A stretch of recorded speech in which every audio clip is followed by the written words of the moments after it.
আপনার প্রতি বাবা মায়ের কি প্রত্যাশা থাকতে পারে? শুধুমাত্র একটাই, যে আপনি সময় মতো নিজের পায়ে দাঁড়াতে সক্ষম হয়ে যান। বৃদ্ধ বয়সে আপনি তাদেরকে দেখাশোনা করবেন কিনা তার থেকেও অনেক বেশি চিন্তা থাকে তারা যখন থাকবেন না সেই সময় আপনি সচ্ছল হতে পারবেন কিনা।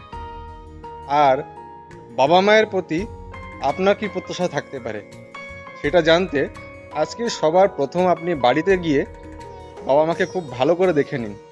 তারপরে বাবা মা যখন আপনার মতো বয়সে ছিলেন সেই সময় দুটো ফটো আপনি বের করে দেখুন। আপনি দেখতে পাবেন যে একটা সুন্দর মানুষের আপনাকে প্রতিষ্ঠিত করতে গিয়ে কতটা পরিবর্তন হয়েছে।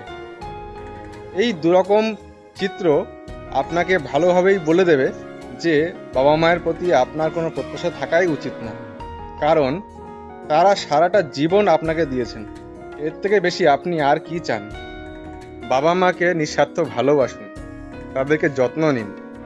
আমি আগেও বলেছি যে ভগবানকে পাওয়ার জন্যে মন্দিরে মন্দিরে ঘোরার কোনো দরকার নেই, তারা আমাদের ঘরেই আছেন। রাধে রাধে।